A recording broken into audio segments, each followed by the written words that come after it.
La traçabilité est un élément extrêmement important pour tous les grands chefs du monde. Je pense que c'est une ligne conductrice. Voilà, on va être sur le planteur, directement au chef, au cuisinier, voilà, ou au pâtissier. Aujourd'hui, il faut donner de la sécurité aux consommateurs parce qu'on a un côté bien sûr qualitatif, mais en même temps respect du produit.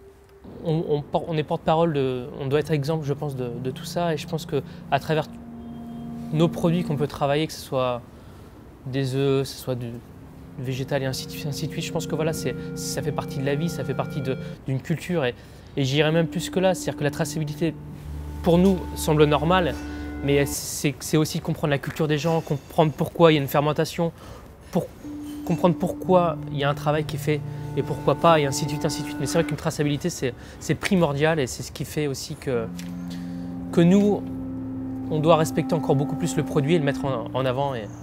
À l'heure d'aujourd'hui, qu'on soit dans les matières premières, toutes les matières premières, le beurre, l'huile, le cacao, la traçabilité est un élément moteur et surtout, c'est pour moi une vraie valeur ajoutée. C'est vraiment de savoir si c'est la personne qui fabrique, c'est-à-dire pour la circonstance le planteur, jusqu'à celui qui va justement transformer, qui est le chef que je viens d'évoquer. Et c'est vraiment toute cette période-là, si elle est bien comprise, systématiquement, la vraie valeur ajoutée du produit en tant que qualité, en tant que rendu, et rendu dans l'assiette au sens large, qui va nous permettre vraiment d'être dans la lignée de ce qu'a fait et ce que fait Cacao Barry avec son planteur et sa sélection de planteurs qu'on peut retrouver à travers l'ensemble de l'Afrique.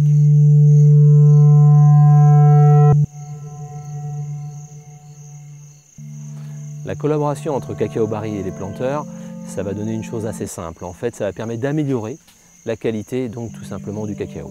Pourquoi? Parce que les planteurs sont formés, donc avec une charte de qualité.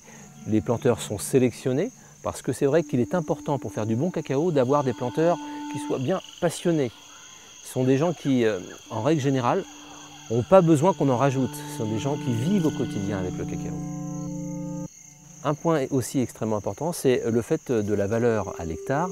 Donc c'est vrai qu'à l'heure d'aujourd'hui, le cacao, avec cette formule, donc avec les ferments donc à l'intérieur, avec la bonification du cacao que ça va apporter, vont pouvoir gagner plus d'argent. Et puis, bien sûr, une des fiertés que j'ai ressenties énormément quand je suis allé dans les plantations, c'est de participer à l'avenir du cacao à travers le monde. Et ça, c'est vraiment quelque chose qui, on me demande presque, mais qu'est-ce qui se passe avec ce cacao au-delà de notre pays? Il se passe qu'en fait, il y a un changement radical en termes de qualité et puis surtout les vraies valeurs. Le classique revisité, c'est en fait des cacaos vraiment de grande qualité avec une puissance de goût que l'on va retrouver grâce justement à ce procédé et puis à la participation de l'ensemble de nos planteurs.